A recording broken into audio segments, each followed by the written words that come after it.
Lo aggiunge al palco.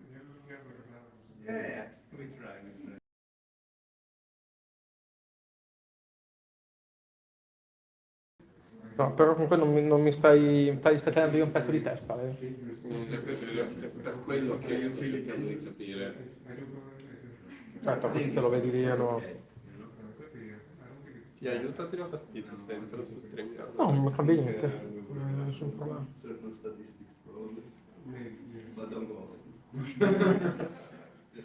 Io ti taglio, ma non... Così è buono. Praticamente sta prendendo della parte verticale la componente orizzontale, va bene così, meglio. E adesso io ho un tema. Io microfono e camera disabilito tutto, è solo per lo schermo il mio StreamYard, lo sbaglio? Sì, Sì.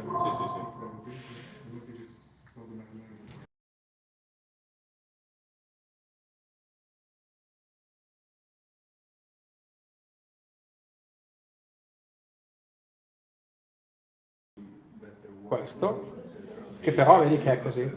Ah, lo vuoi? No, riesci a orizzontalizzarmelo? Ok.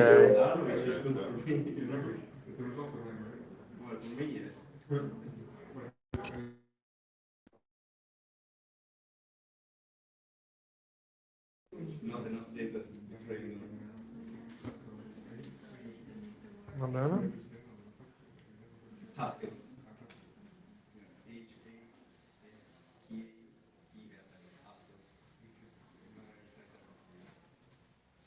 La camera è fissa lì, bene, meglio perché io non ho il clicker, quindi devo stare lì comunque. Sì, sì, sì, ti faccio mezza qua. Bene così. Intanto ti servirà il... Deve rimanere attaccato. No, io mi volevo spostare. Io volevo spostarmi e ti do questo e l'alimentazione. E direi che è perfetto.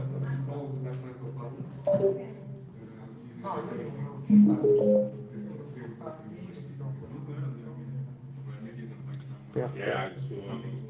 Ah, questo qua. No, no, è mio. Hai anche il suo.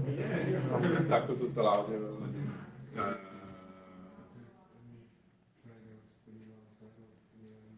Il microfonato, questo è spento. No, sono tutti accesi, sono tutti accesi. Il suo... Quindi ci sentiamo in live. Sì. Eh? Se stai...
Let's start. Hello, ciao. Nice to meet every one of you. Buonasera a tutti. For those who don't know me, my name is Andrea. I'm Chief Product Officer here at Boolean. For those who don't know Boolean, we are a tech academy. We teach people a lot of stuff, but especially how to become web developers. And we are proud to host this event here in our headquarters in Milan, and to have all of you here, and of course, the guys from Cursor, which is, as you may know, the #1 agentic platform for development. So without further ado, I would like to introduce the other people for this event. And again, thank you for coming tonight. So, thank you very much. And I am Luca Bianchi. I am a Cursor ambassador, and I'm pleased to welcome you to this third meetup that we host in Milano. The very first meetup was last September, and we overmatched the expectation. Then the second meetup, we moved that outside from Milano, and we tried to host a meetup in an external location, and then we are back to Milano, and I'm super happy to be here in this place, and I would like to thank our host, Boolean, to host this event and allow us to have this wonderful night. Tonight we are going to have 3 talks. The first one is about designing for failure and speed in agentic AI workflows, and the speaker will be Alex Casalboni. Then we will have a brief introduction to the open world models, and then we will end the night with a live streaming and a live Ask Me Anything with the Cursor team. So people from the Cursor team will join us, and you will be able to take the mic and ask your question directly to them. We know that there are some exciting news that are coming in the next weeks, and so it's the right time to ask all your questions, to also provide your remarks and everything that you want to know to understand how it's going and how it's evolving the Cursor platform. So without further ado, I'm pleased to introduce a long friend of mine and a long time community speaker, very long friend, a long community speaker, who is Alex Casalboni.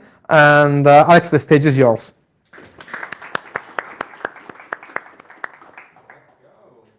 So first of all, thanks to Julia. I was a web developer early in my career, so the mission is shared for sure. Let me get into the talk. Can you guys hear me in the back? All right, cool. So great to be here, guys. We're going to talk about designing for failure. When, why, how, and all the details. The plan is, starting with why and with plan. We'll talk about how to reduce the cost radius when coding and deploying AI-generated code. We'll introduce a new concept. Maybe you've heard of it, maybe not. We call it feature ops. And we'll also do a live demo, hands-on. Quick note: if you've never met before, I do see some familiar faces, but also a lot of new faces. I've been a developer advocate and web developer, software engineer, a lot of things, startupper for the last 15 years. I'm a Italian one. I do a lot of things.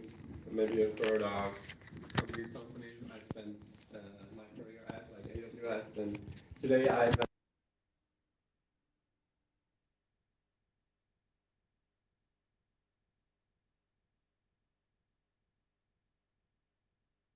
and iterating on.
all those changes that are faster and faster safely.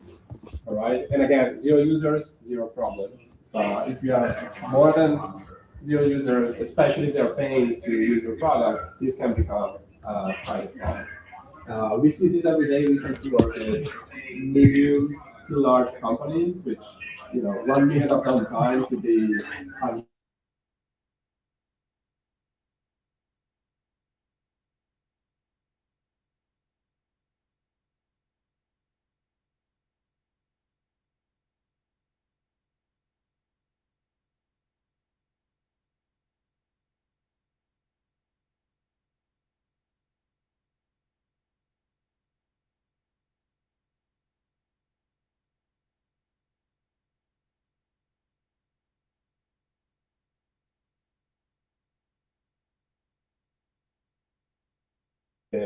I'm coding phase, I'm building the product, I'm iterating, and there are some things you can do there to reduce stuff that can go wrong. Because even before you deploy, stuff can go wrong. You probably read the news.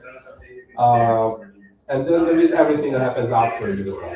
So how can you, or what can you do to reduce the loss reduce when the code is actually in production? The techniques are not completely new, and maybe some of the stuff on the left or some stuff on the right you are really familiar with. We'll try to focus on a couple of these because we don't have 3 hours. So I'll mainly talk about sandboxing here on the left. And we'll look at some of the other, in production things you can do, like kill switches and how to do targeted exposure, or how to do gradual rollouts in production. Any questions so far? All good? We'll take some question in the end. So if you have it, keep it. We'll take it later. So let's focus on sandboxing for a second. I think this is an interesting concept. You probably apply it every day, or maybe not. But in Cursor, you do have it, right? It's not on by default, but you can very easily enable it. If you're on Mac OS, it's using the sandbox exec. If you're on Linux, it's using something a bit more sophisticated, Landbox. Good to remember, it's off by default. And sandbox, one step back. Sandboxing means whatever the agent is executing on your machine, you often want to run it in a very secure way, not run on a random terminal that has full file system access, full network access, full access to everything. So good reminder, if you're not using it, you can enable the auto run in sandbox. I think that's pretty useful. Otherwise, you just allow list some of the stuff you trust already. You can optionally restrict network access. I think that's interesting, depending on what you're doing. Of course, you have the allow list for commands and MCP servers. There are some additional protections. Some of them are enabled by default, like the .file. The agent is not meant or even allowed to modify environment files where you have all your secrets and your environment configuration, or any external files out of the workspace you're working on. There are a couple of those that are underlined because they are off by default. So by default, you can go and use the browser tool or delete files, and optionally you can turn those things off, or rather you can turn the protection on for the browser and file deletion. One interesting thing, if you want to enable auto run in the sandbox, you have to pick a model because it's not compatible with the automatic model selection. Maybe it's not a big deal for you, but it doesn't really tell you. So I thought this would be interesting if you enable the sandbox but have auto mode. It's not actually running a sandbox. So the funny thing, in my opinion, how many of you are using macOS? How many of you are using Linux? Okay, so my intuition is that a lot of people using macOS like I am here. And the paradox is that the macOS protection for sandbox is much worse than it is on Linux. It's using some legacy operating system API that Apple is not really pushing. It's been there for 10 years, but it doesn't really have a future. So we'll see what happens. What I'm trying to say is, if you're on Linux, it's pretty solid. On macOS, you do want to be a bit more careful. That's kind of the paradox because most people use macOS. But there's not much Cursor can do about this because it's about the operating system. APIs. If you want to go a step further, I think it's interesting to research what are some of the other, additional sandboxing options. And again, with cursor, it means they should go and build it into the app, or find a way to do it. For some of the things like MCP servers, for example, you can handle it yourself by how you define your server, but for the agent itself, it might be tricky until they built it into the app. But I wanted to share this super useful article that goes super deep into the technical fundamentals of what are the options here for someone, maybe not you as the final user, but someone building agents to sandbox what they're doing. So there are many options like containers, Docker, micro virtual machines like Firecracker, if you ever heard of it. There are other options like gvisor, a bit more sophisticated. WebAssembly, I used it a lot in the last couple of years. It's not really there in my opinion. There are also many SaaS options here to check out, but really check the article. It's super deep. It goes into all the details if you want to dive a bit into the technical foundations here. I don't know if you know, but Docker has Docker sandboxes. It's still in beta. It doesn't apply specifically to Cursor because it's only for CLI-based agents. If you try to run it, you get a couple of available options. I don't know if I can say other agents. Is it forbidden? I'm not going to say. We will forgive you. Okay. But you also have the Cursor CLI agent, so you can run. So eventually it might get. I've tried that and it works. Even if it's in beta, then it crashes. But the problem is that Docker crashes running the sandbox. Fair. Because it is still in beta. Yeah, everything's beta is crashing. That's fine. But I think it's a useful tool to have in your toolbox where it's maturing, and at some point it might become something useful, and maybe Cursor itself might integrate it. I don't know. There's also an interesting MCP toolkit where instead of like configuring the MCP stuff in the Cursor UI, you can go and use like off-the-shelf Docker images for the popular MCP servers. I think that's pretty useful. Unleash is not there yet, but I'm working on that part.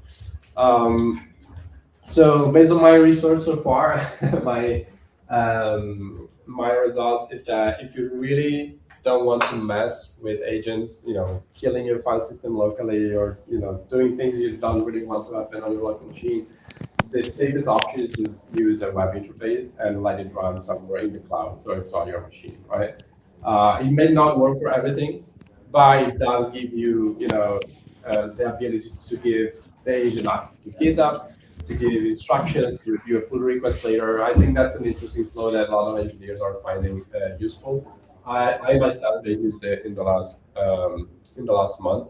There's another super cool article by Simon Wilson, creator of Django, I think, that shows this idea of how to do asynchronous research tasks, and Cursor and many other tools like this support it in the web or on the mobile app or on the browser. So that's pretty cool. Why is it the best option if you want to unfront it? Because there is no way to snip your credentials or to delete your file system. It's not running on your machine. So as simple as that. I'm not recommending this as the main option, but be aware it exists. And so if you want to experiment or test something you've never done before, that might be the first step. That's what I'm doing at least. So I think sandboxing is pretty interesting. There are many other things you can do, like test-driven development, setting permissions that read first, write later, making sure your credentials, especially if you configure MCP servers, are not in plain text in your MCP file, blah blah blah, and all the things to reduce the blast radius again, right?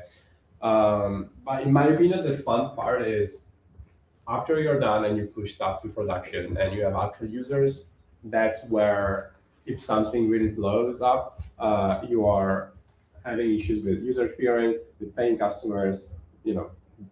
I would like to focus on that part a little bit more. How many of you are familiar with at least one of these terms?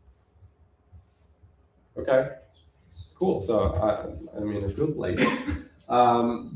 So this concept has been around for decades, and the idea is that in some instances you want to push your code out to production, but instead of showing your functionalities to everybody, you can do something like a targeted exposure, where some features are only visible to some of the users based on some targeting. logic, some context that the user has. User ID, the tenant ID, the beta Boolean value, is it true or false, so the user can see or cannot see the feature. This allows you to roll out features, but not to everybody at the same time. So maybe you roll it out to your internal team, and then you roll it out to some beta testers, and then you roll it out to a wider and wider audience, depending on your internal logic. Kill switches is a similar concept where maybe imagine you have some very expensive tasks or things that people can do, and maybe some people might abuse it. And so you want to have this kill switch that when you enable it, the feature disappears basically, or kind of switch. You have a runtime control to switch it off in seconds without having to redeploy the code. Again, 0 users, 0 problems, but if 10 minutes of downtime means $10 million, you want to have this kind of controls in place. Some options. I think the idea of merging those two, gradually rolling out to bigger and bigger audience, and I think the targeting logic gives you the full runtime control of what's going on, who is seeing what, especially for AI-generated features, because they are more risky to roll out to production. So what people typically do is to go internal users, beta users, and then you start rolling out to actual paying users, like 10 or 25%, or maybe 50, and maybe 100. And as I mentioned, maybe you want to go straight to 100, but you want to have a kill switch, or you want to have targeted exposure that says, I want to give you like a user ID or an app version or an IP or a tenant ID or a custom property to disable some of the features for some specific users that might be abusing the system. If you're using AI tokens yourself in the back, some people will abuse it, and it means cost for you. So that's an interesting way to disable it without having to hard code user ID or without having to even redeploy your code. You can do all of this at runtime with a user interface. This is super powerful. The question is, what's the granularity of this? What should be controllable and reversible, like on a deployment basis, on a major or minor release basis, or maybe individual functionality, as we mentioned, or maybe individual UI components or API endpoints? Where is the granularity that works for you? Kind of depends. The tools that you use to implement any of these concepts are feature flags, kill switches, we have mentioned a couple of those, and then around those, you build what we call release management practices, where who is responsible for enabling or disabling a feature for a given set of users? Is it customer support? Is it the product engineering team? Is it, depending on their company size, you will have these kind of practices and internal policies and best practices and so on. This is a good time to introduce a concept that we call feature ops, and this is exactly that. All the best practices that allow you to make deployments safer or releases safer. That's an interesting, I said deployments, and then I corrected myself with releases. For a lot of you, and for myself even, if I think about it a few years ago, deploying and releasing was the same action, was almost the same concept. And what feature ops gives you is a new superpower, basically, that allows you to decouple this idea. So you can deploy as many times as you want per day, but you release to specific users or sub-segments of your user base whenever you want with a click. That's a superpower, in my opinion. Another superpower that you unlock is this idea of, potentially, if you like the idea, to adopt trunk-based development. This is quite popular in smaller companies where, instead of having super long feature branches that you work on for a couple of sprints or for a month or for 2 months, when you go back and try to merge it back, it will take you a week just to resolve the merge conflicts, blah, blah, blah. The idea of trunk-based development is that you immediately merge everything to May and push to production. There is no long-term branch for you to work on. If you open a branch, it's for today, and then you merge it back to May and push to production. This is scary, right? But if everything you build is behind a feature flag, and you can enable it with a click or disable it, it's off by default, right? This is super powerful, and this kind of enables everything. It's we're not talking about. scary. It's something that you basically do whenever you do vibe coding. Yeah, You but just start a new feature, code the new feature, and push the feature. without a YOLO mode, in Yeah. a way, yes. The last superpower is what I was mentioning, like let your AI agents deploy 50 times a day, no issue, but then you decide when to release those features to what users, right? So this gives you control as a human. That's pretty powerful. Back to reality. If you look at the two biggest outages that happened in the last 6 months, you probably experienced it yourself. You remember Google, I think it was in June or July, and Cloudflare, brought down half the internet, probably more than half was it September or October? If you look at their post-mortem, what they said in both cases basically is, we didn't flag protect something. It exploded. We didn't have a way to switch it off with a click.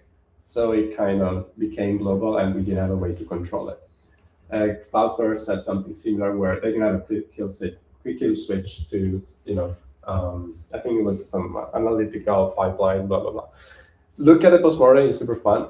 But the core message is feature flags are pretty powerful. Even the large companies out there use them. And when something goes wrong, it's probably because they didn't appropriately use the best practices for feature management.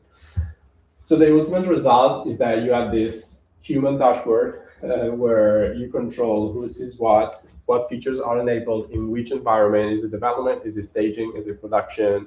Who can see what?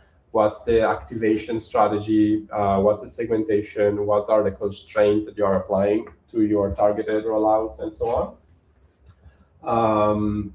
So this is a good time to introduce Unleash, because I've been talking about feature flags. I work at Unleash. We are a feature flagging product.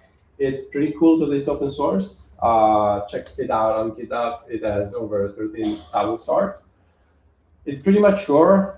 Maybe you've never heard of it, but it's been out there for 10 years. It started as a side project from the founders in 2015.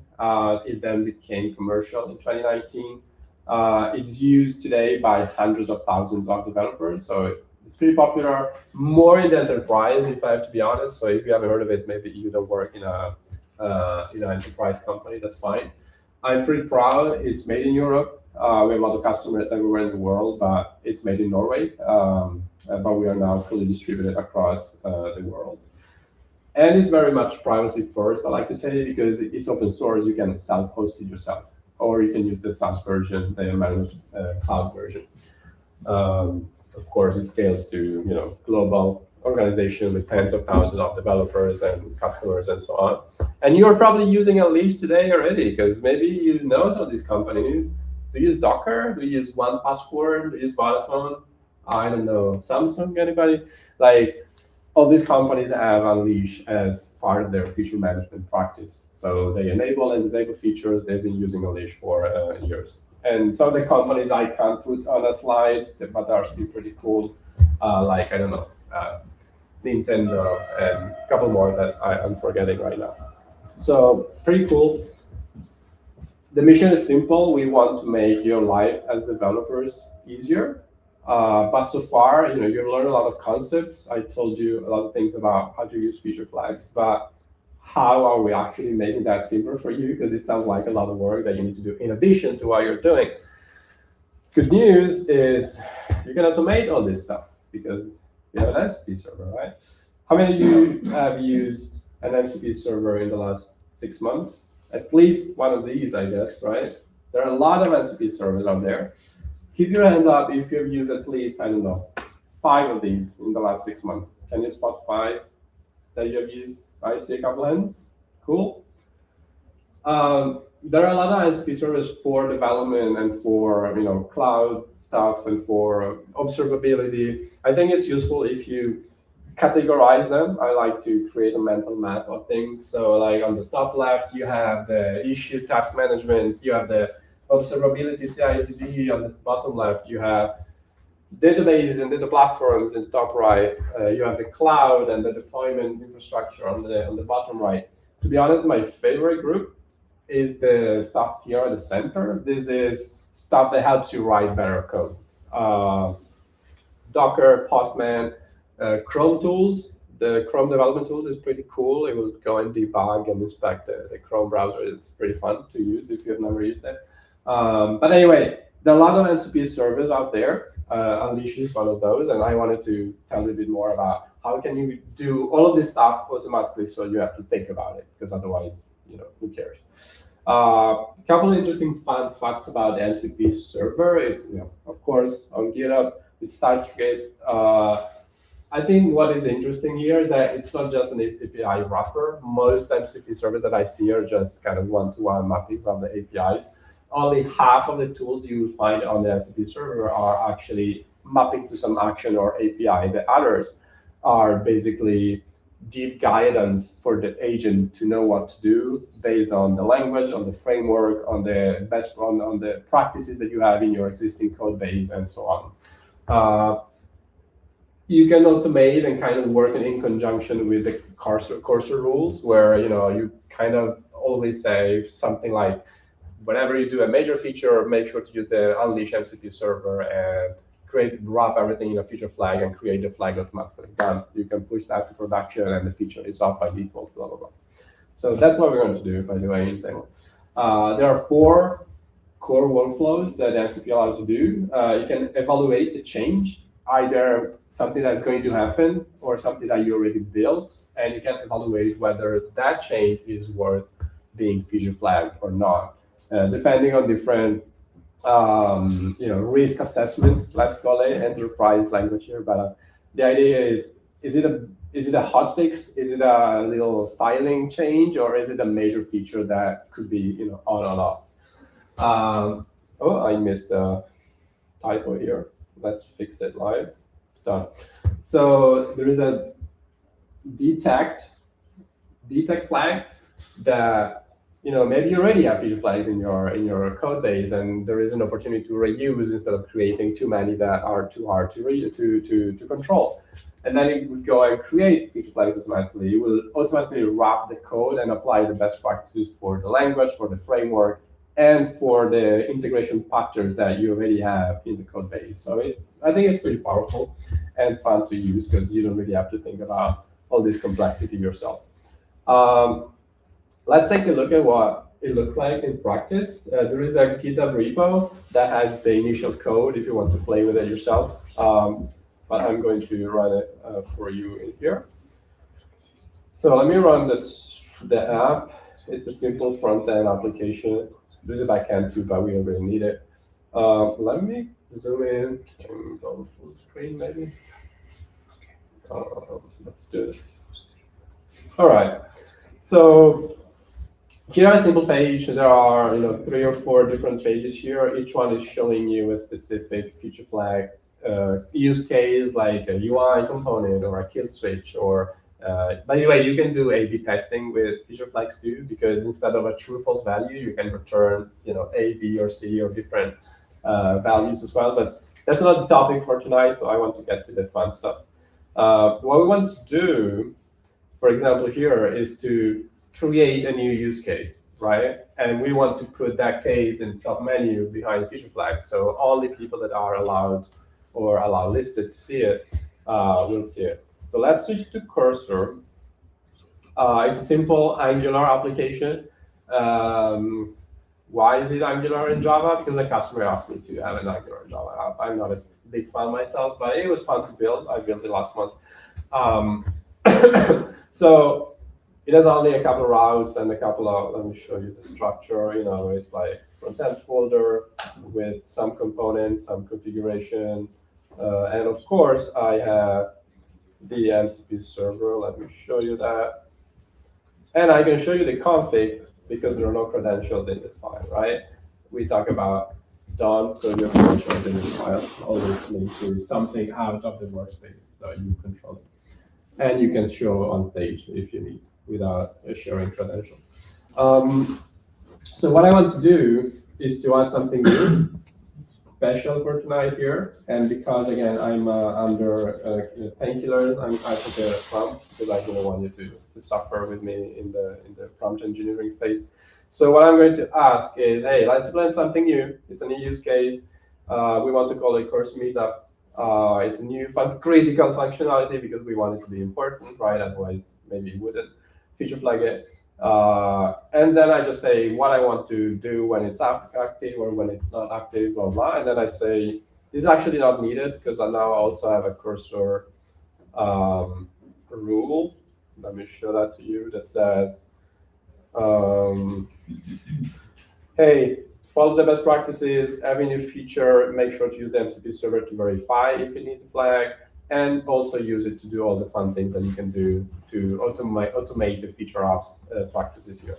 So I'm kind of overdoing it here, overdoing it in the prompt, but I just really wanted this live demo to work, so don't blame me. Let's run it. Let's see how it does the thing it does. And I have explicitly not allow listed the MCP server tools because I wanted you to know in real time what's going on. So it's going to stop at some point and ask for permissions. All right, so it kind of gathers some context. It's now trying to evaluate whether this change needs a feature flag. So we kind of already told it too, but it's going to assess the risk level of this change even before implementing it.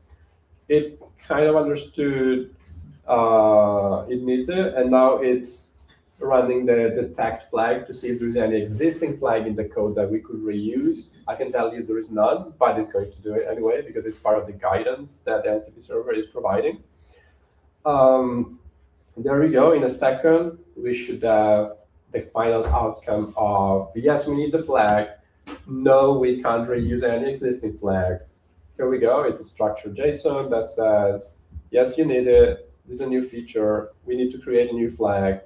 Let's call it cursor meetup Milan. There we go. So what it's now trying to do, it's going to create a new feature flag using an Unleash API. So this is happening automatically. You don't have to go and do much. It knows the URL, it knows the token, the API token and everything, so it can automate some of the boring operations for you. That is done. And now it's going to actually implement and wrap the code behind the feature flag. So it's not visible until we enable the feature flag. Let's go and do it. It's actually providing a lot of Angular specific guidance because it detected the framework, that detected language. So for example, let me show you, it's trying to say something like, hey, don't conditionally create the route. Always create the route, but conditionally return an error or an actual response. That's like the typical guidance, framework specific to avoid issues because the routes in this case, for example, are created at startup time. So that only happens once and you can't really change it at runtime. One of the examples are what kind of guidance does the server give back to the agent. So, by the way, this is my first time white coding something on stage, so it's exciting. It's doing its magic, almost there. And what we should expect is that nothing actually changes on the website. We could deploy this right now to production, and the feature is off, and we can go without surprises to production. Let me see if that's the case. The server is still up, and I can go back here. So the feature implemented, imagine we push this to production, nothing has changed, right? So let me confirm on cursor that everything's fine. Yeah, we can look at the code. It added a new route, slash cursor meetup. It updated the top navigation based on the condition. This is an if. If it's enabled, show the link in the top. If it's not enabled, of course, don't show it. There could be an else, like for graceful decoration or other things, but in this case, either show it or not. And then we have a nice long new component or page that we can take a look at in a second. So how do I enable it? Well, we can go to the Unleash dashboard. And you probably didn't notice, but this didn't exist yet. It was created a couple of seconds ago by the MCP server, and this is all disabled in all environments. So what I can do now, if I want to look at the new page, let's say I enable it for development, and I'm going to say it's the default. It's 100% of user base is included. So when I go back, give it a second. Yes. So it popped up, and if we open it, welcome. Thanks for joining us. You kind of explain what you're saying, and that's fun. And then something funny, yeah, something funny. So it kind of worked, but this wouldn't be exciting if you couldn't do something more fun with it, right? So, for example, what if I only wanted to enable this for my data users, right? So let me show you how easy that is. So I can go to my, we call it activation strategy. And here, first of all, I can say only 50% of the users, but let's give it 100, but only 100 of my data users I want to do, right? So I can add a constraint and say data is true, for example. You can define your own fields and do everything that you want. But if I say data equal true, 100% of the beta users, what happens if I go back? It should disappear, right? Because what I am doing here, I'm not being a beta user, right? So the menu doesn't exist anymore. What you can do now to test if this is actually working is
as well in your API logic, in your backend system. There is something we have in beta that also allows you to automatically progress to the next stage in your release pipeline using metrics. So for example, you can say move to the internal or to the data users only if this error metric is below a given threshold. So you can kind of trust it to go automatically if everything is working fine. That's all I had for you guys. We can do some Q&A if you like it, and thank you for attending.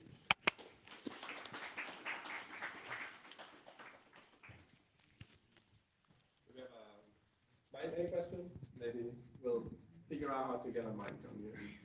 Yeah. There we go. There's one. Thank you. So I wanted to. Okay. I wanted to ask you that you mentioned that the new strategies that committing and releasing in trunk directly once a day or several times a day, and indeed we see this in some realities. And my question is, if you have 10 developers in your organization and everyone is committing and releasing a new feature every day, you will end up about 200 features amounts. How do you handle if these features is intrinsically connected and dependent one on each other? And how do you escape from this dependency hell when I just saw a very simple switch on and off, but it might not be so simple. Good question. Let me recap for everybody. If you have a lot of people working on the same project, you will have a lot of features, maybe interdependent. So how do you handle that complexity? Did I summarize it? Okay. Good question. It's real. There are many ways to do it. First of all, you can group them, for example, with what we call a project. Not every feature in the same repository is deeply connected, so you might have different projects that are like different teams working on the same repo, or if it's a monorepo, something like that. If there is an actual dependency between two features or two feature flags, you can create like a parent-child relationship as well. So for example, there is like a parent feature that has 5 sub-features within it.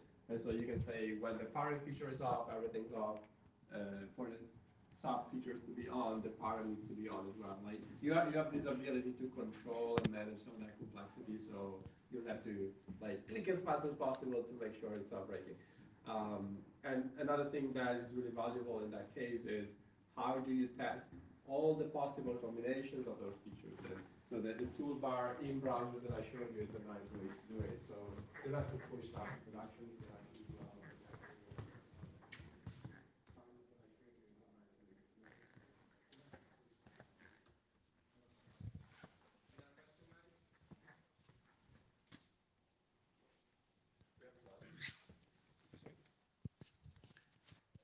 that. Hi, Francesco here. So I just want to maybe have a step back and have maybe an overview on the how AI is developing, and everything is growing, everything is models are getting better, etc. So my question is, how do you see these feature flags and all this deployment and release when models are gonna generate 10,000 lines of code, as you said, but most of it is correct, like way more than what is currently? Do you think that perhaps tools with feature flags would be less needed, or how they would integrate with models that basically perform, yeah, like optimal level? Right. So summarize, ideally the model will become better in the future, or should we still use feature flags in that case? Yeah. I think so, because of the human control factor and because companies need to be in control, not agents. That's kind of the vibe. And it kind of depends on the risk tolerance of the business, right? It's not a technical decision, it's a business decision. Okay. If you need feature flags, it's not because it's cool, it's because you need a kill switch to make sure you're not spending a million a minute when something goes wrong in production if you have a million users, blah, blah, blah. So I think it's still going to be needed. If the precision, if the correctness, the probabilistic correctness becomes much more likely, you can kind of set the risk assessment factor. And something that becomes even more important, especially with the 10,000 lines of request, is to be able to automatically clean up. Because some of the problems that people often argue about or against or about feature flags is that it kind of makes your code a bit more complicated to look at, and especially over time. So something that's super important is to go back and after something is released to 100,000 people, maybe that takes a week or maybe it takes a month, you want to go back and reduce the complexity in the code. And something I didn't show you is that the MCP server takes care of that too. So you can say, hey, I have these 10 features, or actually you can go, hey, check all the archived feature flags via API and remove all of those from the code we don't need anymore. So you can automate that boring part that's usually the most annoying because it kind of grows over time. So I don't know if I answered it. Yeah, yeah. But maybe we can. Thank you.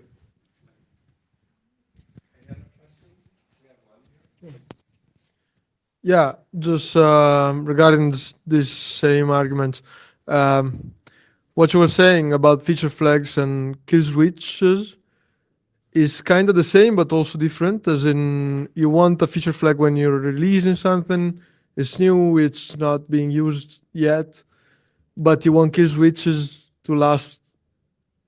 Not, I don't know if forever, but for a long time at least, because the Cloudflare, the Google issues are kill switches issues, and that stuff can't really like. I'm wondering about the entropy of this code. Yeah. There are different types of flags. Some are short-lived and some are long-lived. So when you go and try to create a new one, I didn't show you the Yeah, sure. dive super deep. I think the same concept we talked about apply whatever feature flag platform you're using. But when you go and create a new flag, you have all these different types. So if it's a release or an experiment or an flag, it's often short form. But if it's a kill switch or maybe a condition flag, it might become part of the product itself. So it's not something you use for a week and then clean it up. It's something that becomes part of the process of, yeah, we have the kill switch, we want to have the kill switch until that feature exists, basically.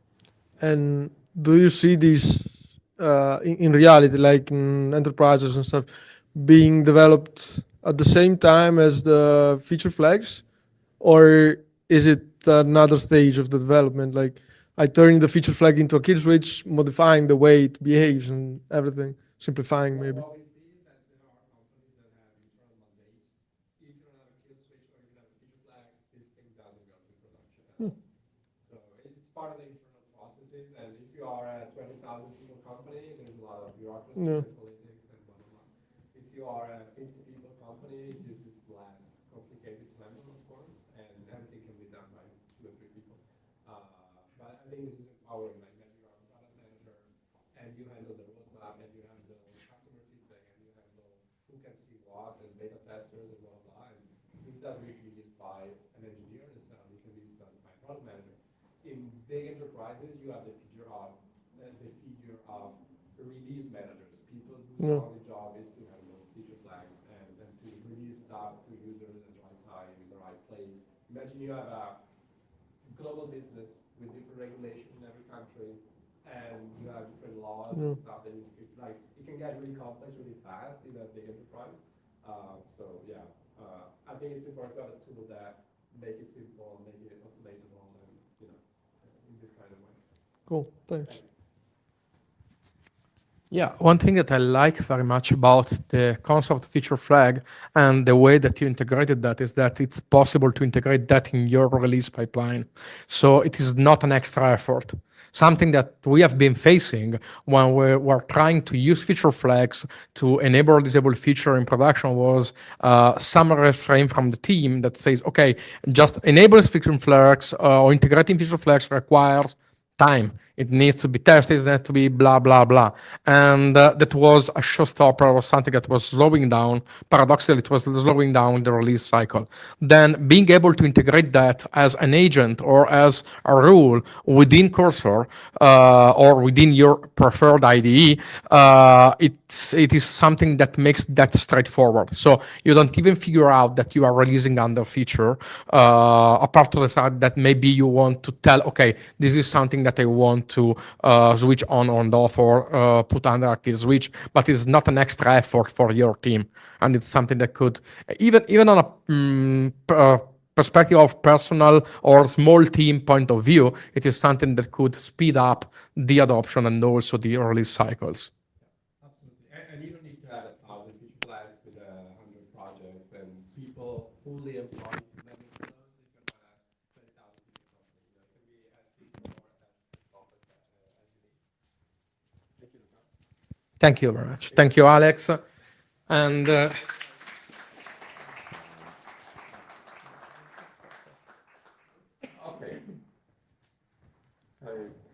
yeah, can unplug, and then we try to do a hot swap with no kill switch. So hopefully, YOLO in production. we are not. Yeah, hopefully we are not breaking. And now Davide is going to tell us about open world models. And can you find it? Yes. Okay. Okay, that's right. And then I'm going to add you to the stage. And the stage is yours. Okay, thank you, Luca. So, hey guys, my name is Davide Locatelli. I am a founding engineer at a startup. It's a stealth startup, so unfortunately I cannot be talking a lot about what we do there. But I can say that I work with world models. And today I want to introduce you to these kind of models because I think they're super exciting, super interesting, and not many people know about them. Right now, the stage on LinkedIn, on Twitter, or any social media is about language models and coding agents. And while I think they're all super cool, super interesting, and great for helping us at coding, I think world models are going to be the next big things. And they're going to be the thing that actually brings a new revolution, in my opinion, similarly to what we saw when language models came in a couple of years back. So these world models, to introduce them and understand how they work, or at least where do they come from, we can start thinking about the word of world modeling. This is hard to say. What does it mean to create a world model, to create a recreation of the world digitally? Well, this is something that we've been doing for quite a while, even digitally. We've been doing VFX and recreating scenes so that we could create movies, or at least digital version of movies or of realistic scenes. And also, we've been creating games, recreating reality. So we've been trying to tackle this challenge of recreating reality in some sort for quite a while now. We've been doing this with technology.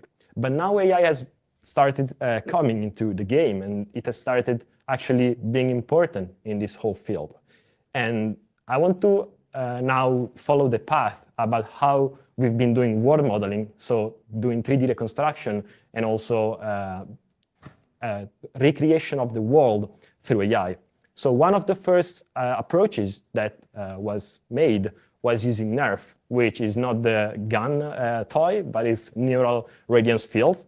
And this is a technique that allows us to take a set of input images of different point of views of a specific subject and train a model specifically to allow us to create new point of views, novel point of views of the same subject.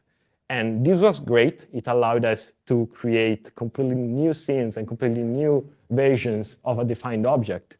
And it was a huge breakthrough because it was super fast. We didn't have any more to create we didn't have to create these drums digitally. We didn't have to hire a 3D artist to do this. We could instead snap a couple of pictures, create a data set of this, and then just train a model that could allow us to recreate that in 3 dimensions. And again, this was great and was kind of the first version of recreating some part of the world. But the big problem was that this was overfitting a model. It was basically training a specific model only to reproduce this specific data, only to recreate a drum set, nothing else. So while the model was demonstrating the ability of actually learning how a 3D object is made and how it works, it was only learning one object. It was not actually learning how the world works. So now I want to move to another version of kind of a world model. It's not really a world model yet, but it's another way that we've been recreating reality. And this is going to be something we're all familiar with, and it is image diffusion. Image diffusion is much different from NERF because we're working in 2 dimensions now. We are creating an image on a height and a width dimensions. We're starting from like a canvas of random noise, and we're doing different passes, removing noise slowly, going towards the defined image from a prompt. And while this is, again, this is not creating a world, of course, an image is not a world, we're doing something really interesting because we're training this model on a huge amount of data. We're training this on thousands of images scraped off the internet. And all of this is great because these models show emergent properties.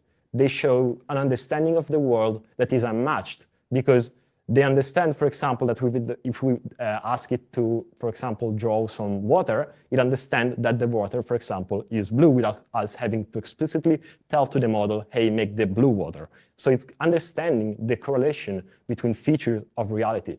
And the reason why it is doing that is because it wants to be realistic. And while for the creators of these models, it's just the objective of making pretty images, so making something that looks nice and looks realistic, it's actually showing that the model is able to understand reality. And if we bring this one step further, because this is just an image in 2 dimensions, if we bring this a step forward and we add a new dimension, which is the time dimension, we can actually have video diffusion. And in here, it is even more evident that the model is becoming intelligent. It is understanding just from the data, just from looking at the data, just looking at videos and frames. It is understanding how the world works. It is understanding the correlation between each single frame and what happens next and what happened before. So in here, the emergent properties are even more evident because now the model understands, for example, how water behaves. It understands that if an object is viewed from a single point of view, and we have to rotate around an object in the video, the model understands how to do it, and it is able to do it perfectly. And even if the model was not trained on the task of doing 3D reconstruction, it is evidently showing that it is actually understanding how a 3D object works. On top of this, it is not overfitted. These kind of models can generate scenes that they have never seen in their dataset. For example, I can bet that, the audio is a bit useless, but the model never saw this video in its own dataset. I can bet my money on this. However, it has learned how water works. It has learned that an elephant must be heavy, and it has learned how gravity works. And by putting all of this together and by making it controllable through natural language, we got a model that is actually able to be generic, to make new scenes out of nowhere, out of just natural language. And again, this is the concept of generalization, and it is the complete opposite of NERF, which was instead overfitting only to a specific scene. So now that we've seen these two kind of models, we're not there yet at the point of understanding what word models are, because we've seen NERFs, which is for 3D reconstruction, and we've seen video models, so something that is just promptable, but we cannot really call it reality, because we're just making a prompt. We're not actually creating a world that we can interact with. And the next step that I want to do is talking about game models. And this term is super generic. It's not like a term. It's just models that are trained on games. And the reason why I want to talk about game models is because games are basically a simplification of reality. As humans, we've been making games since computers existed. And all of them were always some simplifications of what our world around us was. And because of that, if we go and look at the papers that were actually making world models in the first years of this kind of research, we can find that all of them start not on actual reality, on the scope of recreating the whole world, but just recreating existing games, such as Minecraft or Doom, or even simpler games such as Go or chess. And to understand that, to understand the reason why, we can think of how games are made from a player perspective. If we take a game, it's just a black box. It has some code that makes it work. But when we're playing a game, we're just outside of it, and we have some sort of inputs and outputs that we can send and get out of interacting with it.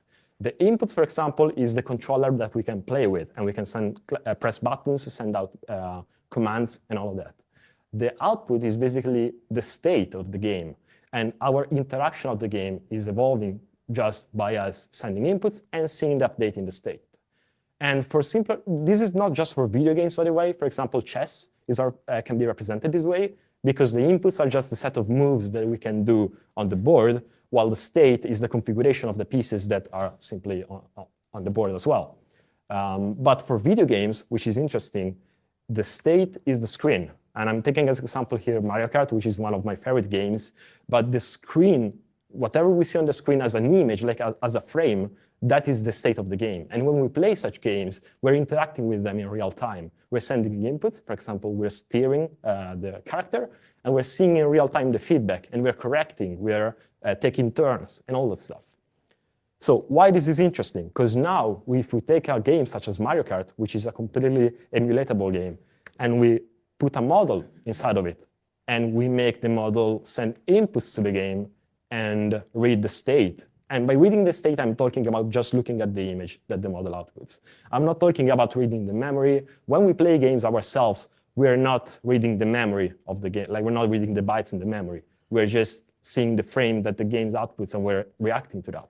We just make a model, and we make it do the same. We make it send inputs to the game, and we make it see the outputs. And while it does so, while it sends random combinations of signals to the game, we make it try to predict what's going to be in the next state. Our discriminator is going to be the model trying to generate new frames and comparing them to the actual reality of the game. And by doing so, we're basically teaching the game teaching the model how the game works. And this is something that we also do ourselves when we play a game. For example, we slowly understand how it works, And if I were now to ask you guys to just think of you playing some games such as Mario Kart, you are able to do that in your head because you've played it, you have experienced it, so you understand the correlation between specific inputs and how the world reacts. Well, the model does the same. It understands slowly that if we have a steering to the left, now Mario will also start to turn to the left with his body. And it's going to also start to shift the whole world around upon a steering of the left, which is like a negative input value. And if we keep training this kind of model, which is an example, by the way, this kind of model for hours and hours without stopping, eventually the model is able also, like we just did, it is able to remember how the game works. And it is able to play it in its own kind of head. And right now, I cannot, for example, open your head and try to look at the game that you guys are thinking about. However, I can open the model and I can send my inputs to the model and I can make it generate outputs. And what I'll be doing, it will be actually playing the version that the model has in its own head. And I'll be playing it in real time. And the result is something like this, in which we can see, this is not the real Mario Kart. This is what the model remembers of Mario Kart from the training data. And you can see it by the number in the top right that just no sense, and also the laps are not really making sense. And I can control this kind of model in real time. I can send it a steering value, for example, to the left and to the right. And the model will actually pretend to be a game. It will, in real time, generate every single frame, matching the FPS, because this model have to be fast, of course, and it will actually allow me to play this kind of ghost game in its head, and it's hallucinating it, because the data set is pretty small for this kind of model. But the interesting thing here is that there is no code of the game in here. This is just the model generating frames with diffusion, like we were seeing in the previous slides, but it has only been trained instead of the whole general reality. It has only been trained on Mario Kart data, and also it has been associated the training the frames to the inputs. So now that we've modeled a game inside of a model, we can actually move a step forward and model worlds, because we cannot apply the same process of deploying an agent inside, no longer into a game, but actually into the real world, and feed into it data, feed videos, feed control data, feed any kind of information that translates into a modality that is a visual modality, such as video. And by doing so, we can actually get a similar result. And this is actually what a world model is. It is basically learning from an environment, which could be a game, it could be any game, but it could also be reality. And it is learning the effects of our actions, the effects of how object interacts. And these world models are starting to now become something that are generalizing. They're starting to understand not only how specific games work, such as Mario Kart, but instead they're starting to understand how the real reality works. And it is allowing us actually to have simulations in which we can kind of enter, not in a full way, in like a Ready Player One style, but it is actually starting to be something we can play with and having environments we can control. So now I want to show you some of these world models to kind of give you the idea of what those are from the actual existing models. And I want to show them to you and explain how they work. And the first I want to cover is Matrix Game 2, which is a world model that starts from an existing video model. So again, these kind of models all generate images. The whole point of this is having video that can be controlled in real time. Like the Mario Kart game was just a video I could control in real time by sending inputs. In this case, Matrix Game 2, which I'm going to show you in a sec, starts from a video model that is called One. Some of you might know it. And it post-trains it, so it does an extra training, a post-training on it, specifically on video games. And the result is a model that understands reality because it has seen a lot of videos of reality, but also understand how movement works. And it allows us to upload any picture. I could even take a picture of this room. I don't have a live demo, unfortunately, right now, but I could take any picture, upload it, and then I can let the model imagine how moving inside of it works. And actually, I can control the model. I can send these WSD inputs, and that is going to allow me to explore these pictures. And of course, right now, this is not going to be realistic, because just from a picture of a front side of the room, it's not going to be consistent, and it's not going to be, it's not going to know everything about the room in which I am. And when I turn it on, it's going to change completely the scene like it is doing in this kind of video. But the cool thing, it is that we're getting there.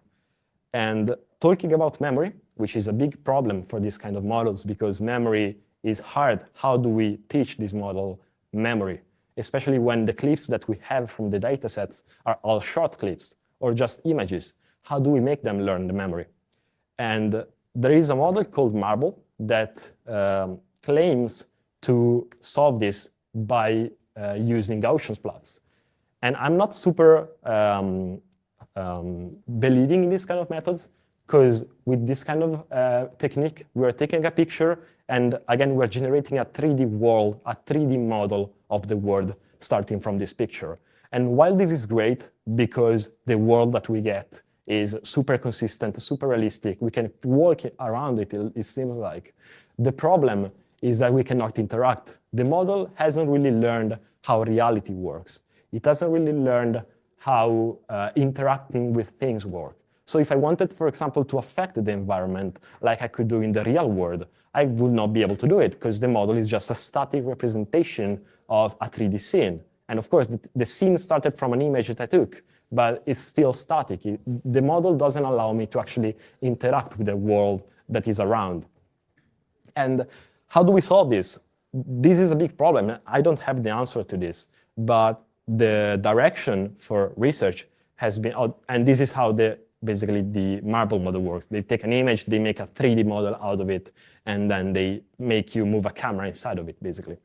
Well, implicit memory is the answer on how to solve this problem, because if you remember how image diffusion models work, or sorry, video diffusion models, there was no data inside of that teaching the model how an elephant jumps into the sea, but we were able to see that interaction in the video. In here, the paradigm is the same. You want to give as much data as possible to the model without explicitly telling it what it is looking at. The model should learn slowly and automatically that if an object is in the air, that object should be affected by gravity. And at the same time, it should learn how water works. It should learn how interacting with some glass should work.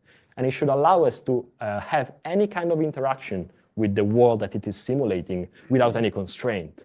And an example of a model that does so is Genie 3 by Google. And what you're seeing here is just a video model. This is not a game. This is not a game engine or anything. It's just a video model similar to the Matrix one. However, what we can see is that we can actually interact with the world. The character in here probably has been prompted to hold some kind of painting brush, and it is just leaving some lines on the wall. And the interesting thing is that we're actually affecting the world. We're leaving traces on the simulated world. And on top of this model is so cool, because when we turn around, when we look at the bottom and then we look back up, the whole, all the lines are still there. And again, these kind of models, they only generate based on the images, because it's just a two-dimensional model. It's just making images. And of course, they have some sort of implicit memory in the latent space, basically in the underlayers. However, it's just generating based on the inputs and based on what it is seeing on the screen, and obviously the past frames. So another kind of model that I want to show you is called Waypoint 1, and it has just been released. This is completely different. It's going to kind of be a step back from the previous model, because it goes to the concept of training a generic game model. So we cannot really understand what it is happening in this scene, but a whole community has gotten together to train, to collect a data set of many different games and label each single one of these games from gameplay data with also inputs. So we can see here the keyboard values. And by doing so, it has been trained this waypoint model only mixing all of these games together. And now it allows us to generate new games. So you can see in the top that there is a prompt that can generate new games based on the combination of these existing games. And it's really underbaked.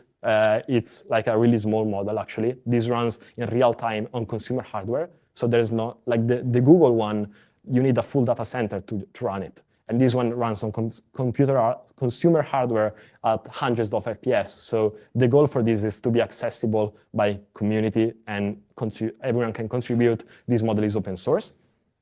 And again, I wanted to show you this because it's a completely different paradigm of making a model based off of these kind of games, but not one specific games, but instead mixing multiple ones all together and making kind of a mix of what we can get, which is kind of what we do with reality. With reality, we take a lot of different scenes and we try to make a model. In this case, we're doing that with a game.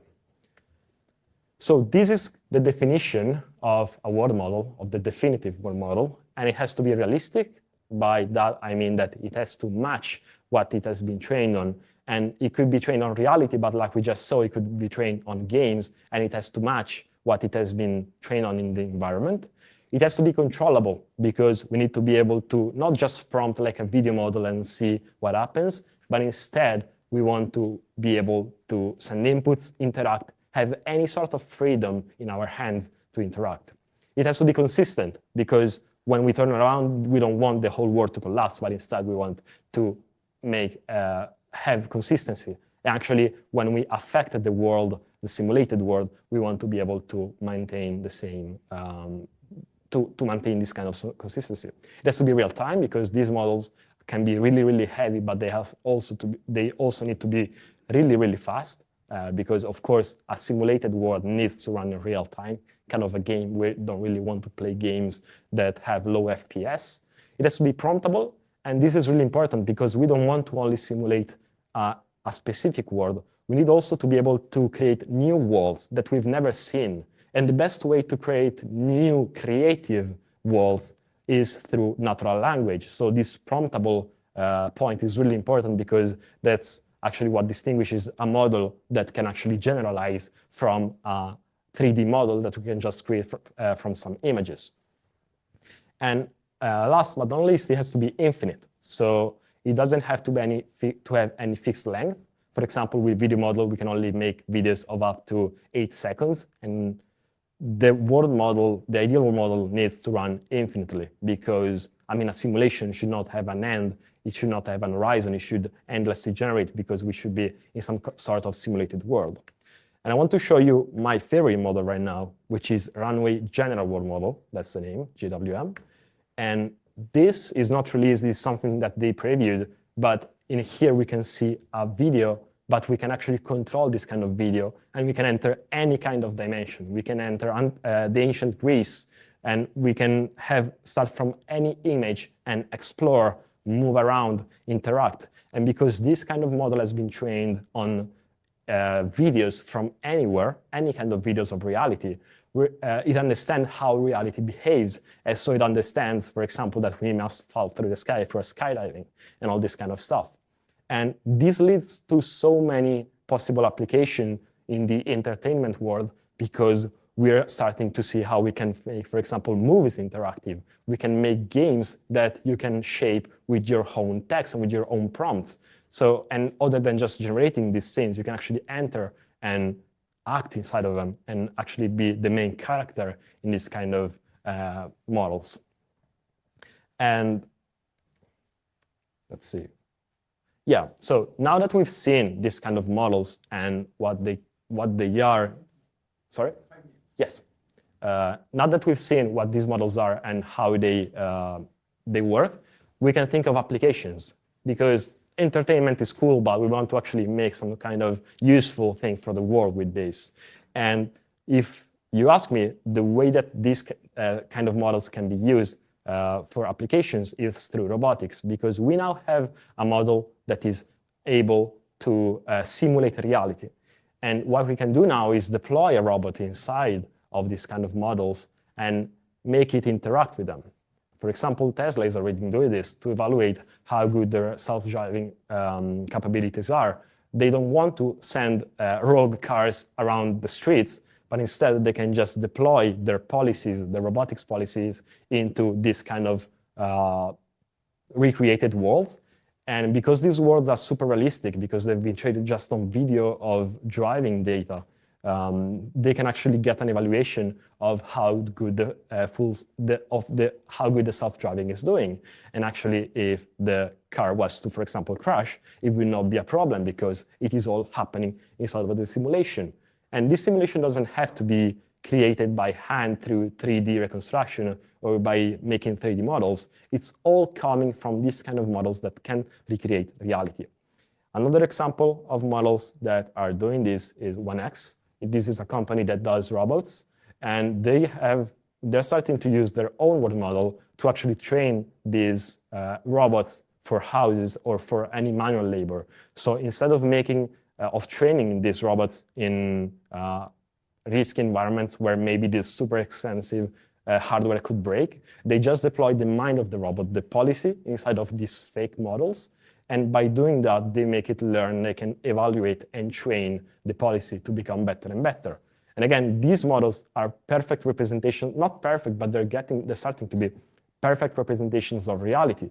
Therefore, this is the best environment that we could get for training these kind of models instead of just making a Unity scene in which we can just make this autonomous robot walk. And yeah, this is all. Thank you all guys for listening to this. If you have any questions, let go probably. So thank you. I'm getting the mic. Yes, sir. Thank you very much. We are switching. Yeah, we are switching the production and trying to not break things. Unfortunately, I don't have feature flags on myself. No feature flag installed on myself. And so let me try.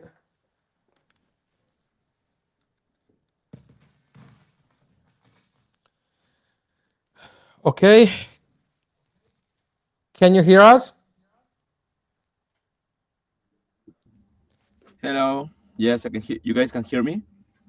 Okay, just trying to mirror my display on the screen without breaking people ears. Something that could be quite difficult, but okay. So maybe we can. So try to speak, please. Hello. Okay, let's boost that a bit. Try again. Are you guys hear me? Yeah, not so high. Let's try again. Hello. Let's try if we can fix that.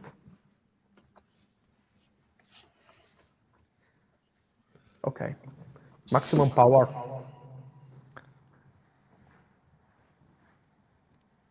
Let's try right now. Hello.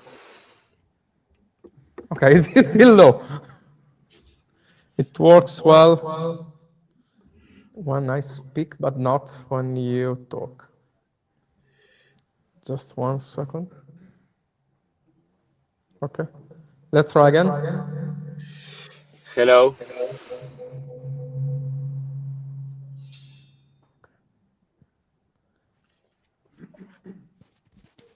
Okay.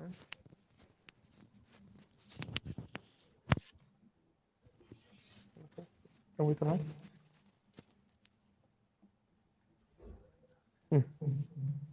Okay.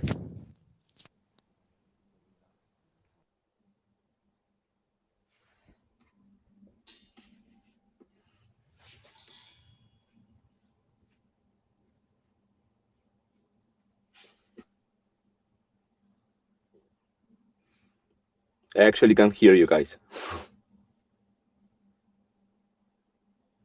No, I can't.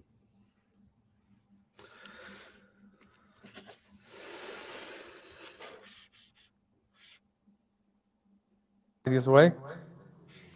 Now I can hear you. Okay, so that's perfect. I can move there, so maybe it could improve.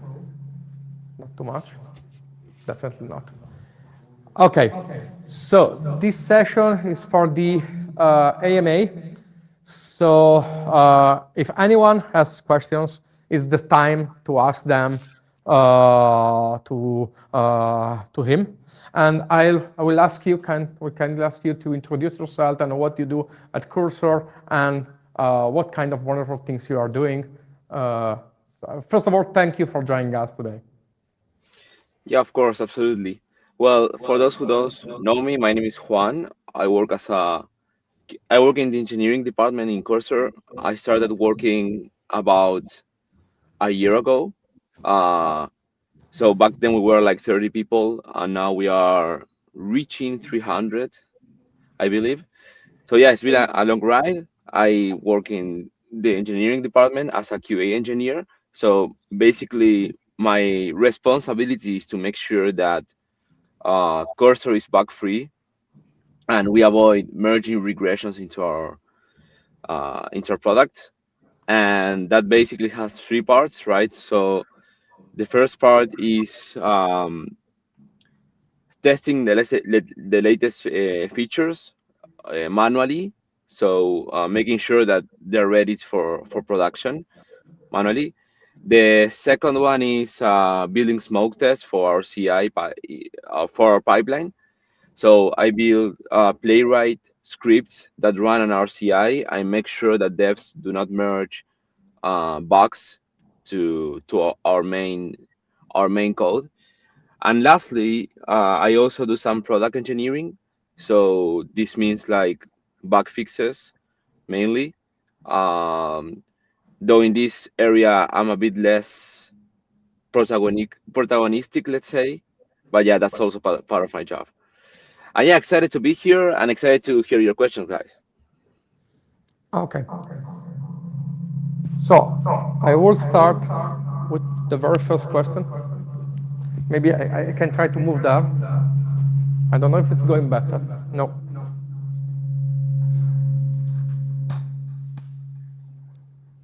Okay. Uh, I think that we can do this way. I can mute, I can mute myself when I'm speaking. When I can mute my speakers when I'm speaking and then switch on them when you are answering. So I think that could be slightly better. One question that I would like to start, just to break the ice and start this session, it would be about how do you use Cursor and agents to accomplish your job? So you are developing Cursor, you are testing features, you are merging features, and so on and so forth. But which is your actual pipeline, your actual workflow, and how do you use that? Because it's something that is often asked. So many people ask, okay, I have Cursor, I have agents, I have skills, which I don't know if you know that skills are going to be supported in Cursor as well. So you can use skills as well. I have rules, I have comments, I have a lot of stuff. But what are the best practices and how does the Cursor team uses them to test, to merge, to bug fix? Yeah, of course. So I guess that there is a bunch of things or features we use, not necessarily in order. But if you want to kind of break down this into a pipeline, I guess the first feature we use is cloud agents. Uh, so the way we do bug fixes or we create new features is we discuss them on Slack, right? And once we have a pretty good idea what it needs to be, we launch a cloud agent from Slack to build the first draft of that feature of bug fix. And usually the cloud agent, if it's easy, it can one shot it. So it will be like just one request, then go on to the branch and test it, and that it should work. Then if it's slightly more complex, we go to the so the okay, so the cloud agent does like 80% of the work in some cases. So we need to go we go to the branch that the cloud agent created. We tested ourselves manually, and based on how it how good the solution is, we decide what to do next. So in most cases, our next step is to use plan mode. We use plan mode to plan whatever we are going to tweak in that branch, right? Plan mode has become very useful, especially to use a good combination of models. I'd say that for doing a good plan, either GPT 5.2 or Opus 4.5 is very good. And then for executing the plan, what we found is that the best one is Composer, because it's very good at following orders, and it's also very fast. So I guess there we use plan mode. Then if we find bugs in the product that we are not like, it does not have an easy fix, or we don't know how to fix, we use the bug mode, which is extremely useful as well. um, I'll say that the model for the bug mode should be either Opus or GPT 5.2, which is very smart. And we use the bug mode to fix these bugs, which is extremely useful. Uh, then of course we also use skills. I don't want to talk about the things we're releasing this week. Maybe I can talk about, but yeah, we also use skills to have a more concrete um, domain specific agents, right? So if you use skills, agents should become much more effective in their job. We also use, well, I guess I can talk about it right now. We also use sub agents to help us with work. So if the task is complex enough, we task the agent to launch a bunch of sub agents in the background to work on subtasks. So, for example, imagine you want to create a new feature. Maybe you want to, I don't know, create a new onboarding experience. So we launch one front-end sub-agent to create the whole interface, one back-end sub-agent to create to update the backend if needed. Then we also launch a sub-agent for designing, right? Well, right now we have we are adding in the next release the image generation tool, which is extremely useful. So basically, we task a sub agent to launch a design agent that creates the mocks for or the sketch for the UI with the image generation tool. And yeah, and I think in the IDE that's how our flow, our agentic flow. Once the branch is ready to to pull requests, I guess our next step would be to use Backbot and Backbot Autofix. So Backbot is like a code reviewer that lives in GitHub and reviews your code and find impactful bugs. And after Backbot, automatically we have Backbot Autofix, which is basically a cloud agent that goes in the background and fixes whatever Backbot found. So we had that like set by default. So it once we do the PR, Backbot reviews it, and after Backbot ends reviewing the code, a cloud agent fixes it and merges uh, his change or his fix to the branch, and then we merge into May. I guess that's the whole experience right from Slack all the way through the IDE until the pull request. That's the way we use Cursor. Okay. Is there any questions about that? So Marco is giving you the mic. Yeah, it's very interesting, and I was wondering how it works with the roles, with the boundaries, right? So before AI, the QA entered at some point, which was like defined after development has done its thing.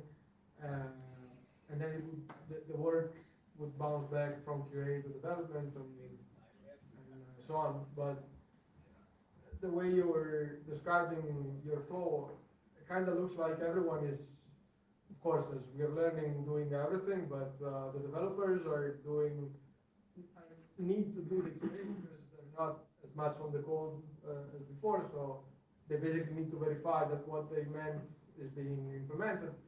And the QA kind of needs to enter at which point, I wonder, like, still at the very far end, or you're seeing that you're coming in way before and I don't know, helping with the developers with the direction of the features. You may know, you may have more context than them about bugs, about pitfalls. Yeah, so.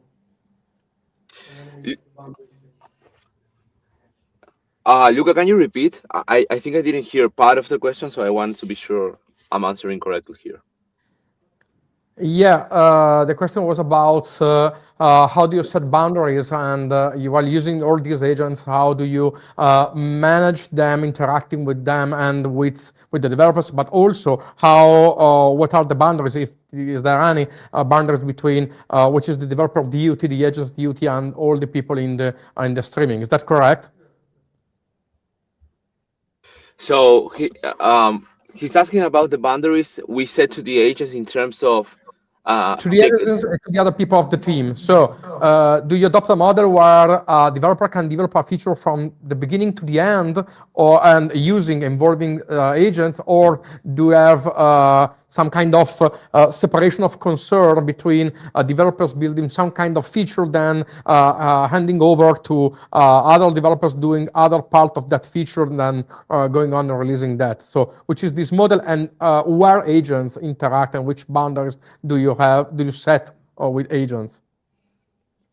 um yeah, I guess the thing we do is that it's not about, I guess the question is confusing for me because we don't set boundaries to the agents. For the, I guess the only boundary we have personally for the agents is touching sensitive stuff, like running. For example, I used to use like agents to fix my DevX issues. So whenever my dev setup broke, I used to use an agent to try to find a solution. But I guess that our repo is so big that like it's hard for the agent to know all the context about both the repo and my current setup in my computer. So personally, I set a boundary for the agent to not to use, like, not to do terminal commands regarding DevX, for example. Then in terms of our development process, I don't think put I don't think we put boundaries to the agents. I'd even say that we are pretty flexible with the agents. So we are very pro agentic. We have a very pro agentic culture. So we use agents everywhere. Now that doesn't mean we don't read the code. We read all the code. We code it ourselves. We go into the file, see what the agent did. We understand every single line of code the agent writes, and we correct the code if needed, and we don't merge like things we don't understand. So for example, I remember that once I was doing some well, I was actually working with work trees. I was fixing myself work trees working in remote SSH. So the issue was that uh, yeah, basically you weren't able to create a work tree in remote SSH. There was a bug. So yeah, I launched an agent to fix it. I went, reviewed the code, and created a PR. And then like there was a colleague, actually my manager, saw the code, and he reviewed the code, and he said, "Hey, what's this?" And I saw that the agent like actually made a change. I didn't um, gave permission to do it, right? So I think he touched the browser, Like he fixed the SSH stuff. I reviewed that it was okay, but then it also went and touched some browser stuff within the same file. Um, didn't make sense. So yeah, I saw that. I just deleted the change. Make sure it was still working and merge, right? And I guess that's the way we set boundaries for the agents. We are not ignorant or unaware of what they do. Quite the contrary, we review every line of code they do, like even as coders, but also our peers, our coding peers, getting into our files and review everything.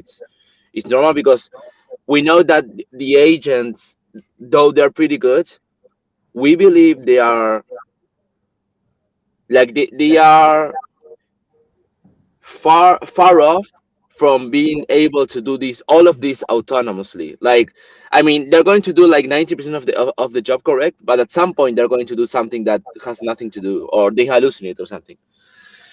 I guess. Well, I hope I was able to answer the question. I don't know if that was the question.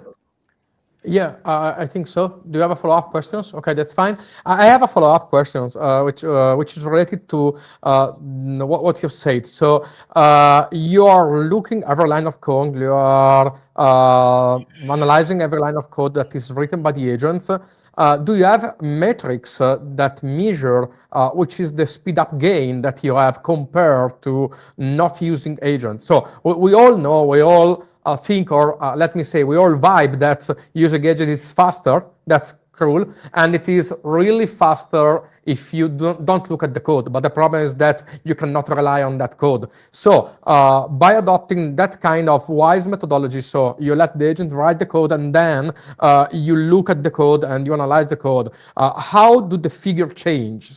Which are the metrics that you consider, and which is the speed up that you obtain? Yeah, I'd say that long term, that kind of mentality makes the process much more faster because if you don't review the code of the agent, at some point that's going to collide, and you're going to have a buggy product, and you're going to go to have to go back to the code, see what went wrong, analyze everything again. So for us, it's much more easier to just keep keep a human in the loop. I think like right now that's the best way to code with AI. Like you can't just YOLO and make the agent do everything. We have to review. I don't have the exact number on how much faster we are, to be honest, in terms of like reviewing the code versus not reviewing the code. Um, I like I'd say it's much more faster because it ends up being much more efficient than just letting the agent do what it wants. And also, I guess that one useful feature we have is Backbot. So Backbot is also a good code reviewer. Um, so having Backbot also speeds up the process. So because we have Backbot, we are much more open to like not to spend that much time code reviewing. I mean, we do, right? But I mean like mainly for edge cases because we are confident that Backbot are going to find those. Um, So yeah, that's the way we do things. Okay. Just another question from me is that do you manage to correct or improve the maybe the setup or the rules or the agents when you look at the code? So it's just quite a kind of iterative process where you look at the code, you figure out that the agent hallucinated in some way, and then you have methods to correct how it works and then to propagate that change to the other developers. And how do you do that? Yeah, I wouldn't say we like mid interaction with the agent. We start adding a bunch of rules.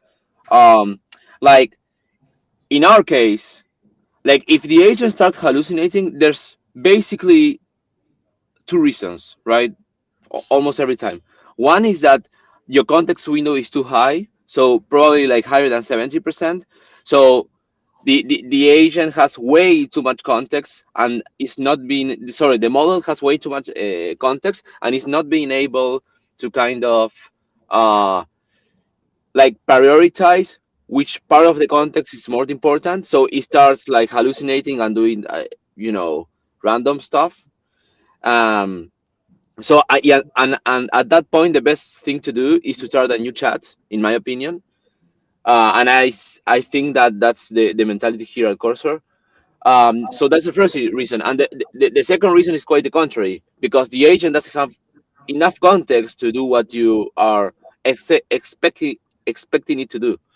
So I'll give you an example, right?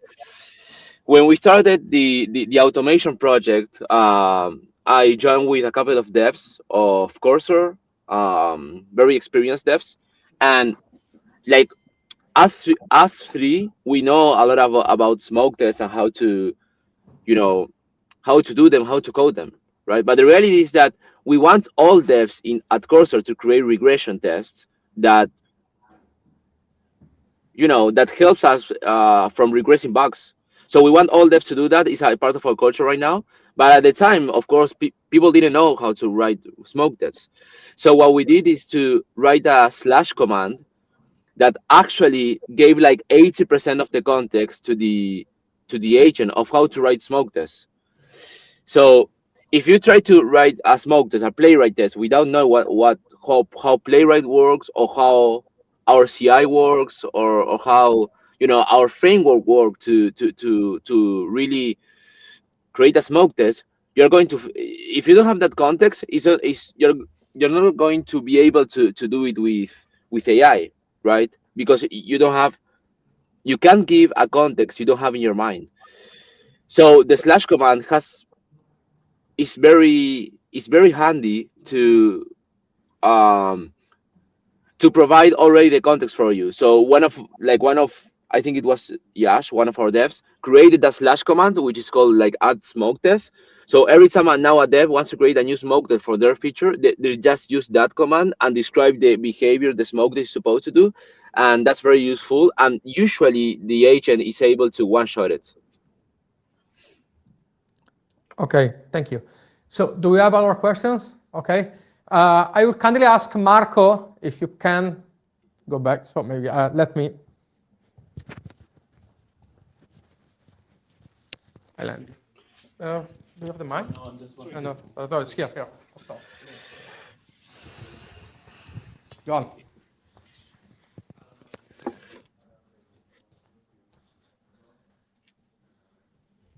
Okay, I think that he is listening you.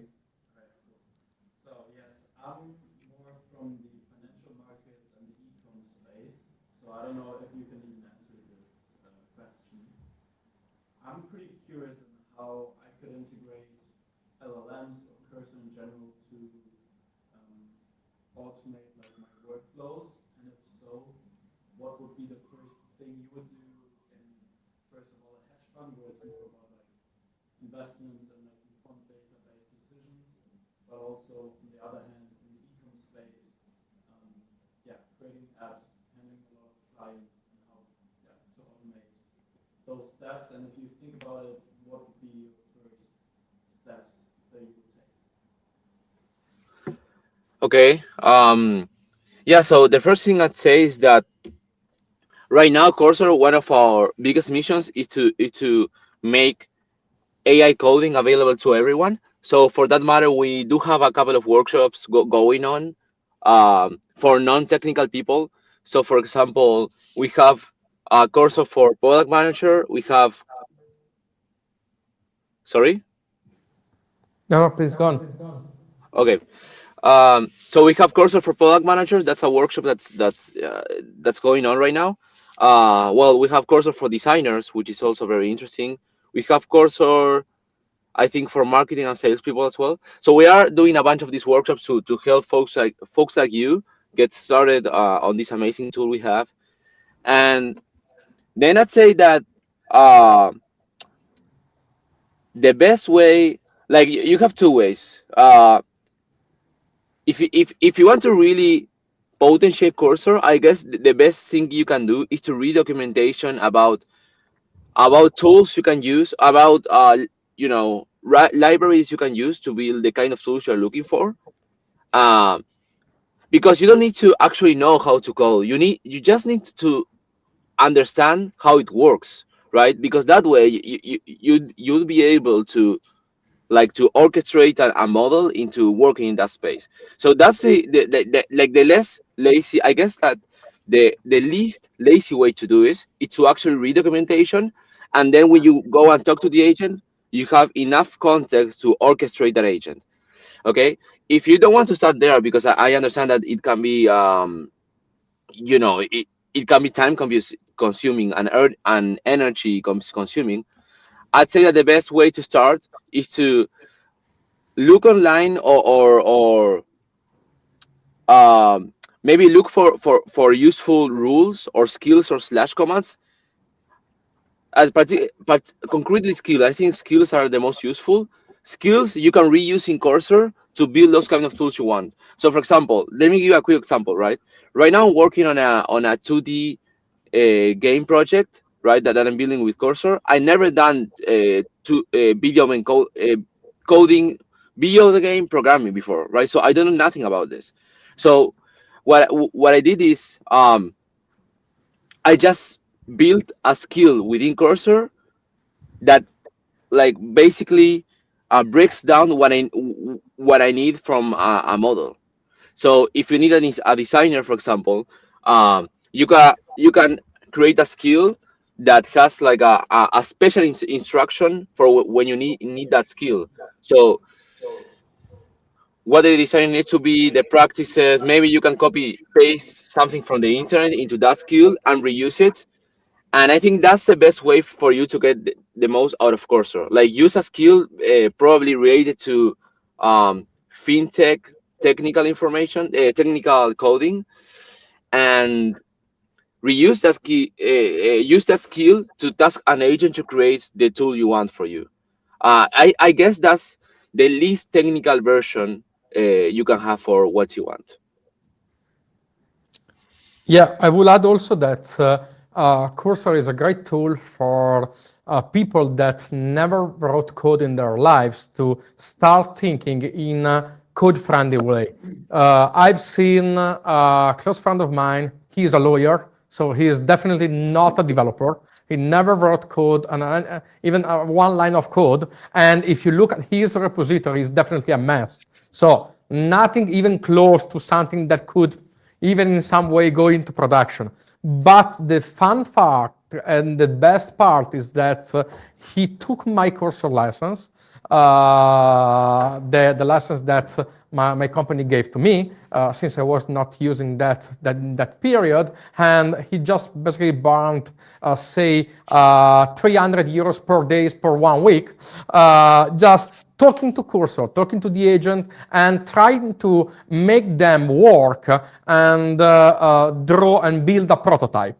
And it was mutually beneficial. It was beneficial for him because it allowed him to clarify and to understand what he was trying to do.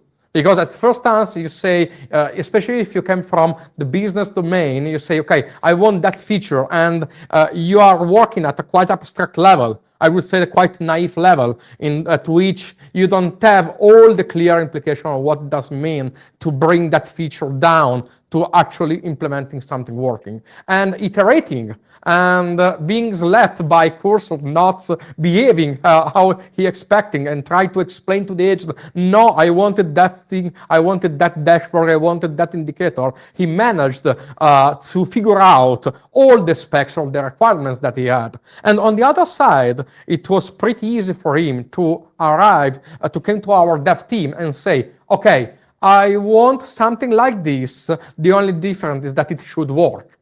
And it was great because we had some kind of common ground to discuss about, okay, so you are telling us that the interface done in that way or that kind of function working in that way is something that you want. So I just only need to make that work, to make that reliable, to make that architected, and to make that production ready. But it was really a great common ground, skipping a lot of back and forth, a lot of design hustle, and people basically do not understand in them. And the only reason why people do not understand each other's is that as of developers and architects, we live in some kind of specific domain, and lawyers and financial people and marketing people live in a completely different domain, and they cannot learn how to be a developer, but you can neither learn how to be a lawyer, how to be a marketing person in just 1 month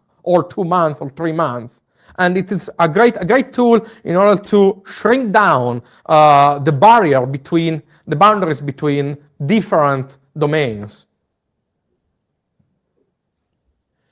Okay, do we have other questions? Oh, sorry. 2 other questions down there.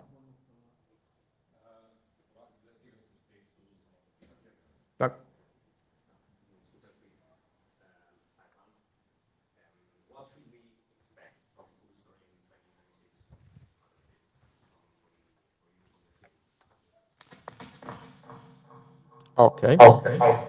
So I will repeat the question because I'm not sure that it came clean. So the question is, what do you expect to Cursor evolve in 2026? Which trends do you foresee? And I would like to piggyback on that question and ask you, since now the domain of coding agents is exploding, so you have a lot of different alternatives out there, how do you think that a Cursor will become unique, and which aspect Cursor is going to become unique in 2026? Yeah, of course. Personally, I'm very bullish on Cursor 2026. There's a bunch of projects going on right now. I guess that the biggest projects going on right now are actually around, well, one area it's model training. So we are going to expand our existing composer model and release a bunch of new models, smarter, faster, and also specific for coding, which Composer One is already is, right. What we are planning to expand much more on being coding smart. Then models is I guess it's a huge part of that. Another bunch of that is cloud agents. We are very bullish on cloud agents, on giving more autonomous, like more freedom to the agents and more time to the agents to work on. So think about like agents that can last for weeks, agents that run for weeks and build entire products or entire features. Recently, our CEO Michael Trull has posted a really interesting article, actually as a screen recording of a browser that was created, a browser that was entirely created by an AI agent, concretely by GPT 5.2 in just 1 week. So the agent was coding for literally 1 week, one entire week by its own, and it created a new browser like Chrome, for example, right? So I guess that's a huge part of what we're reading right now.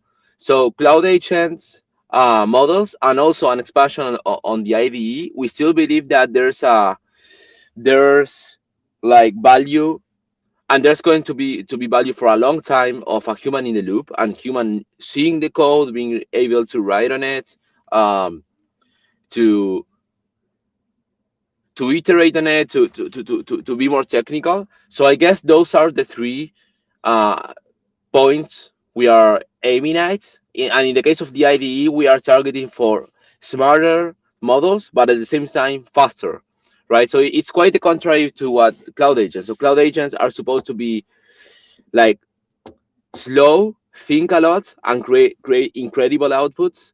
And in the IDE, we are aiming for faster models that work on a shorter time horizon, right? So that's I guess that's the what we can expect from 2026 at Cursor.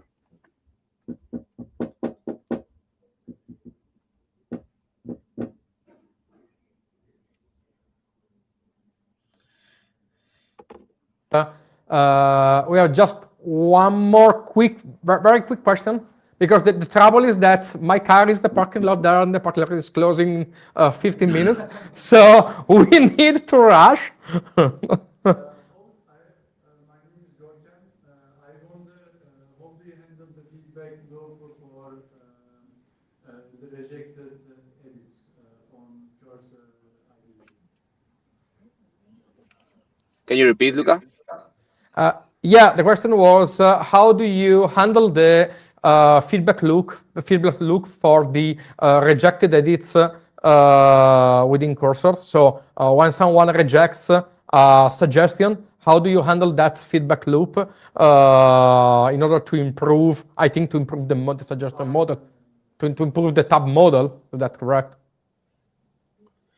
Oh, does he mean like model training?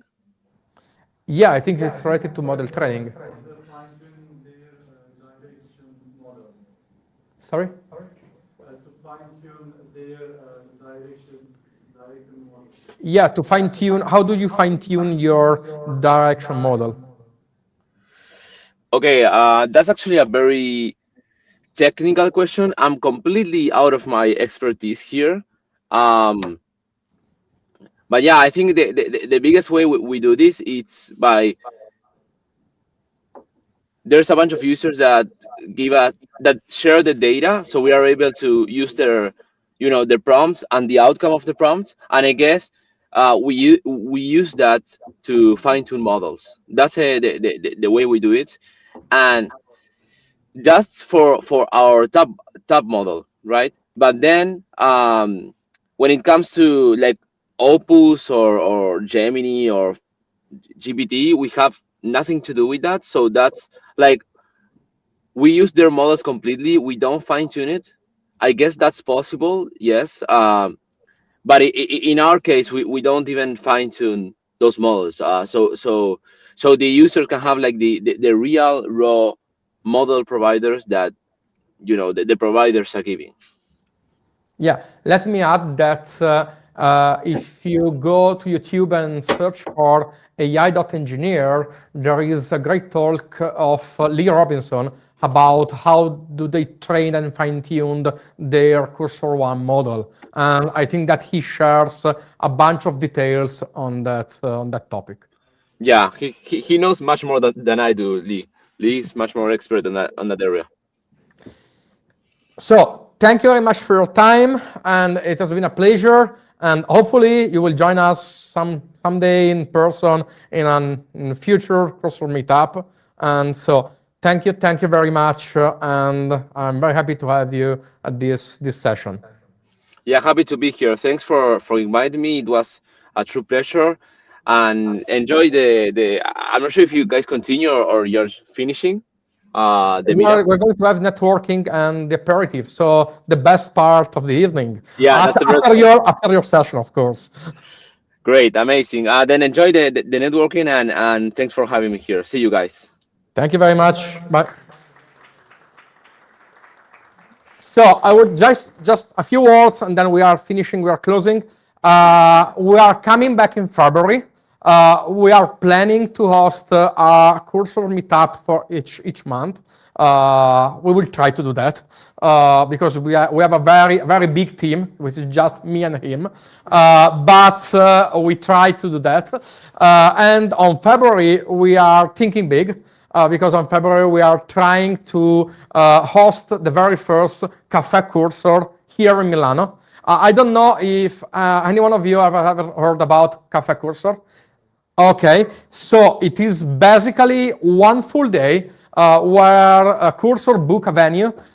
Maybe it could be a bar, a pub, or a cafe, usually. And cafes on Cursor, you can, and also free credits are on Cursor. You can join us, you can work on your topics, you can discuss, you can network, you can also work on some kind of problems or challenges that we can discuss together, but you're not forced to do that. You can even go there and work on your own personal project and then discuss with other people. And we don't have a date yet. It will be probably the last week of February. But the great news is that we are having Nick Miller. If you have been the very first Cursor meetup in Prima on September, you know him. He is going to join us in person and stay for the whole day. So you will be able to ask your personal work questions on your project or whatsoever directly to him on that day. So stay tuned. The only way that we have to be in contact with you is if you subscribe to the Luma event. So we are going to send updates there. We are planning something, we are vibe coding something better than that to have you subscribe and be informed, because Luma is great to tell information about the event, but it's not so great to manage a community. So we are even involved in that. But so for now, thank you very much for coming. Thank you very much for tonight, and see you in just 1 month.